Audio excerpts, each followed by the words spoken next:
So I was saying several minutes ago, I'm writing a memoir called The Life and Times of a Psychedelic Wild Child.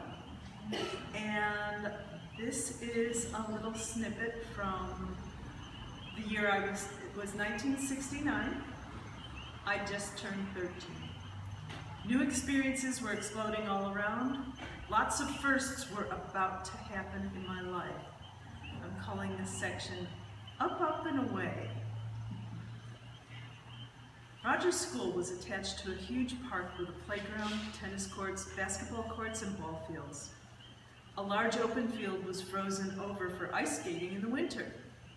After school, our gang hung out on the benches along the walkway leading up the center, but by the street under a tall maple tree. Boys and girls together, getting to know each other, getting to feel barely comfortable around socializing. We talked about our teachers and classes, music, and our new awareness of politics and war, what was fair and what wasn't. We didn't talk about our sexuality.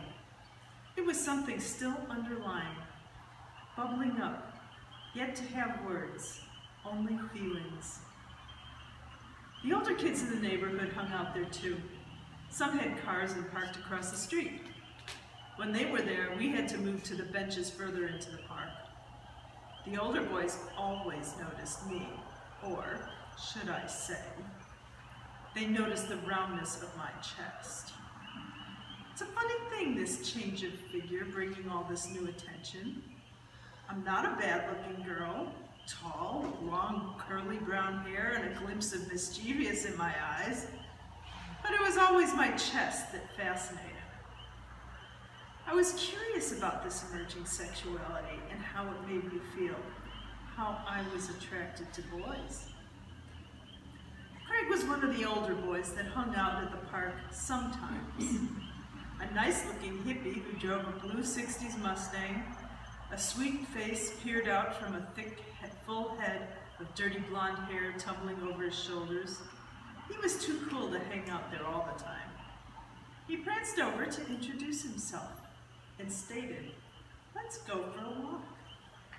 We strolled along the cement path through the park, exchanged all the usual information: where do you live, what grade were you in, and how old, and then, do you want to get high? Yes, I haven't done that yet, I confessed to him. He laughed and said, "You couldn't be with a better person." We sat down cross-legged on the grass, far away from everyone else, obscured by bushes. He pulled out a plastic baggie of pot, extending his arm over in an invitation to take a whiff. A strong, skunky aroma rose from it, yet not unpleasant.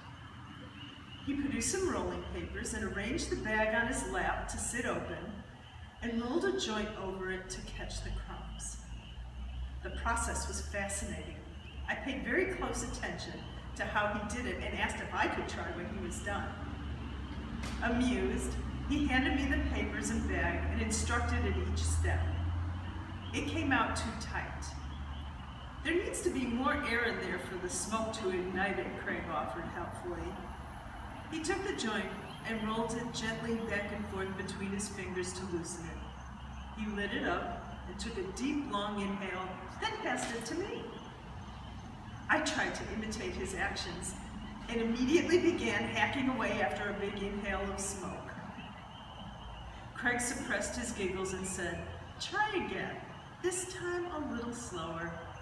Don't inhale too deep, then try to hold it in as long as you can." This time went easier. We passed the joint back and forth a few times until my thoughts felt like they were floating away and everything seemed funny. We walked down the path to the water fountain to quench the dry mouth and continued walking and talking about the experience. Me asking if it always feels this way and him telling jokes and us laughing at the silliest little things. We suddenly became hungry. I suggested Fong's, the Chinese restaurant, to get rice and gravy. My neighbor and pal Brenda and I used to go there all the time for snacks. The owner's son was our classmate. Brenda's brother Michael was a few years older than us and loved to play the drums. He and his buddies were always practicing at their house in the basement because their parents were deaf. Their mother, even though she couldn't hear, loved to feel the beat of the reverberation in the house. She sat close to the TV and radio so she could reach out and touch them, feeling the vibration of the words or singing, and turning the volume up loud. Mike was always coming up with unusual music for us to listen to. Frank Zappa became a favorite. Later, his friends would sing the song to me, Brown Shoes Don't Make It. Only 13 and she knows how to nasty, went the words. To this day, I still can't wear brown shoes, or anything else brown for that matter. One day we were up in her room and could smell something burning that wasn't incense or cigarettes. "Do you smell that?" I said, brimming with excitement. "Is that what I think it is?" "Yes," said Brenda. "It's that incense Mike burns all the time." "No, I don't think it is. That's not any incense I have ever smelled. This odor is too earthy. It smells like fun to me." "Well, let's go see what it is," said Brenda. Brenda's mom was a smoker and didn't notice that Mike and his friends were smoking pot. The cigarette smoke masked the smell, and she thought the pot was incense too. We snuck down the stairs to find the band on break. They were passing around a joint.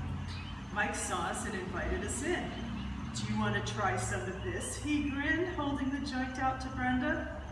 When she took the joint, he gave her the beginner's prerequisite. Take a long, slow toke and hold it in till you can't. I was having deja vu. Brenda inhaled, and after a second, started coughing her head off. All the guys started laughing. I smile, but don't laugh. Everyone always thinks this is funny, but I remember the surprise aspect of it and feeling slightly humiliated. Mike handed her some water. She passed the joint to me. Brenda and I sat there smiling to ourselves while the band started up again. We stayed for a little while, but the basement became too stuffy and we decided to walk over to the park. "Well, how are you feeling now?" I asked her. "It's like someone just painted life in another color, but I couldn't tell you what it is," she replied, laughing. We found a spot in the grass to lie down and watch the clouds for a while, describing what we thought they were. When suddenly, Brenda said, "Are you hungry?" I said like an old pro, "Yes, we both must have the munchies." Brenda's mom was always baking, so we headed over to her house to scarf applesauce cookies. Brenda and I became best friends and would go out exploring. We hitchhiked, rode the bus, and the L all over the place. I took her to my favorite beach down in East Rogers Park where all the hippies hung out, and we got stoned for the entire summer. We would daydream of owning a Volkswagen van someday and go traveling the country, picking up hitchhikers along the way. My mother was becoming suspicious of our activities. One day I returned home to find her waiting for me. She led me upstairs and said, "I have something to show you." We went into the bathroom where she retrieved a little box off the high shelf. It was an old snap-hinge jewelry box of mine that earlier I had filled with a half-dozen joints. "Look what I found," she blurted and snapped it open, giving me a weird smile. I started grinning too and took it to mean she caught me, but was not expecting her next move. She stepped to the toilet, lifted the lid, turned the open box over into it, and pushed the flush handle. My smile turned instantly to tears. "Why did you do that? I've always suspected that you smoke too. You have two little pipes on your dresser with resin in the bowls. It's not just decoration, is it?" I knew she was smoking too. She looked at me, trying not to laugh. She was the love caught now. I'm trying to be the adult here, and I'm old enough, but you're not, she said, trying to mask her amusement. I think she must have been stoned while telling me that. I ran over to Brenda's to tell her what happened. Mother never made any bones about it after that. I wasn't punished for it. She felt flushing it was punishment enough. She knew she couldn't stop me, and instead adopted the stance if I was going to smoke, I should do so at home where she knew I was safe. She didn't mind me bringing my friends over either. In fact, she encouraged it. I moved into our basement, making a long canvas curtain to partition off a small room for myself. She bought me a black light, and I painted the curtain in wild psychedelic designs of day-glow colors.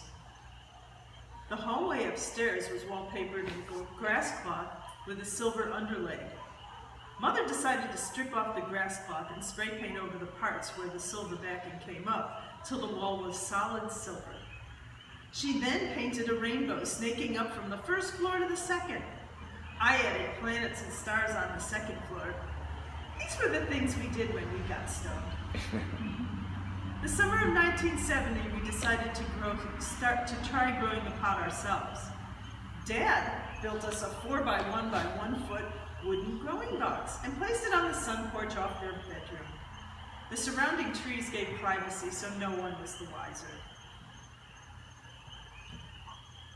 It became an annual event. We shared in the weeding, watering, and removing the males of our little pot garden. When I returned from my Hawaiian West Coast adventures 9 years later, I found my mother still tending her little sun porch garden. We would rejoin our mutual love for growing our own together.